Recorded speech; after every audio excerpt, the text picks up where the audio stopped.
Hey everybody, welcome back to the channel. And the other day, Republican Governor of Virginia, Glenn Youngkin, got absolutely destroyed by a high school student. So essentially, CNN held a town hall for Republican Governor of Virginia, Glenn Youngkin, to answer questions about education and other topics pertaining to education. And of course, for Republicans in today's America, they've managed to weave transgender issues into education in America. And of course, Glenn Youngkin has put forward some terrible policy to deal with transgender people and what bathrooms they should use at school. So in response to this, the young man on the left side of your screen named Nico asked Governor Glenn Youngkin about this policy, and specifically he asked what that policy means for him. Nico stood up and identified himself as a transgender man, and then he asked Glenn Youngkin if he believes that high school girls would feel comfortable sharing a restroom with me. And as you can see, Nico is a transgender man. He talks like a man, he looks like a man, he is a man. And I think we can all agree that it would be rather inappropriate for him to use the girls' bathroom in high school. And let me just say, the governor didn't even answer his question. He stumbled through the response and brought up a lot of irrelevant points. And it just goes to show you that the Republicans don't actually have any real policy regarding transgender issues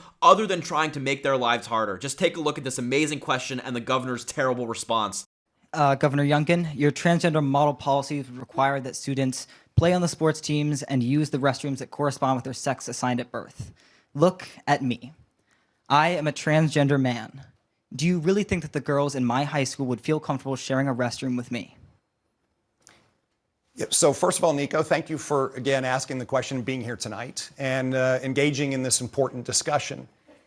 I believe first, when parents are engaged with their children, then you can make good decisions together. And I met your dad, and I'm glad that you're both here together. That's really, really important.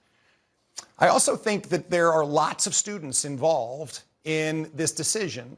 And what's most important is that we try very hard to accommodate students.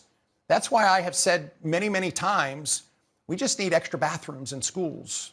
We need gender-neutral bathrooms, and so people can use a bathroom that they, in fact, are comfortable with. I think sports are very clear, and I don't think it's controversial.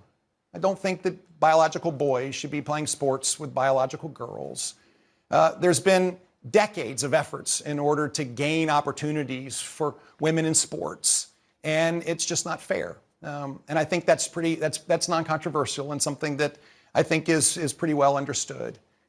Again, I think these are very difficult discussions, and I am very, very glad to see you and your dad here together.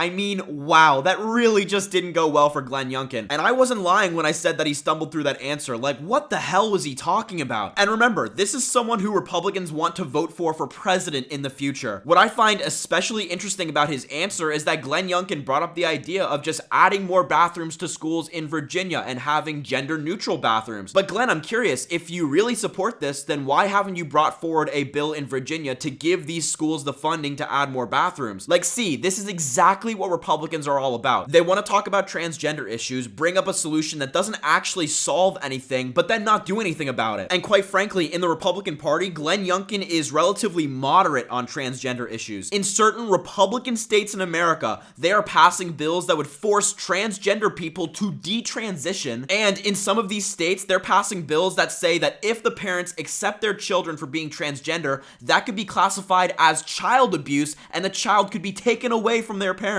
Like, genuinely, I'm not kidding. If these parents accept their kids for who they are, they could have them taken away from them for child abuse. Yeah, being accepting is not abuse, but going after trans people because they are trans is absolutely abuse. It is sickening what Republicans are doing to transgender people around this country, and it's just going to continue, especially if they win in any election in 2024. Oh, and of course, it doesn't just stop there. I'm sure you all remember when Roe v. Wade was overturned and crazy conservative Justice Clarence Thomas wrote in his dissenting opinion that they should revisit the case that legalized gay marriage in all 50 states. Basically, what Clarence Thomas was saying there was that Obergefell, the case that legalized gay marriage, was wrongly decided and it should be overturned. Republicans are going after the LGBTQ+ community as a whole. It's not just transgender people, it's not just gay people. They're going after everybody. They're going after the right to marry, the right to love who you want to love, the right to be who you want to be. It truly is disgusting, but clips like this from Nico give me a lot of hope. He really put the governor's policy policy on blast by simply just asking a question. And hopefully, as we move forward, more and more Americans, especially on the Republican side, start to see the hypocrisy and the utter delusion from Republicans on LGBTQ plus policy. We should be living in an America that accepts, not rejects. And I can assure you that Gen Z is going to fight for these rights, and we won't stop. Regardless, folks, that's going to wrap up the video for today. I really hope you enjoyed. I just loved seeing this clip and seeing the Republican governor get absolutely embarrassed in his own town hall. If you did enjoy, please make sure to leave a like, comment, and subscribe if you haven't already. And once again, whether you agree with me or you disagree with me, have a great rest of your day, and I hope to see you folks soon.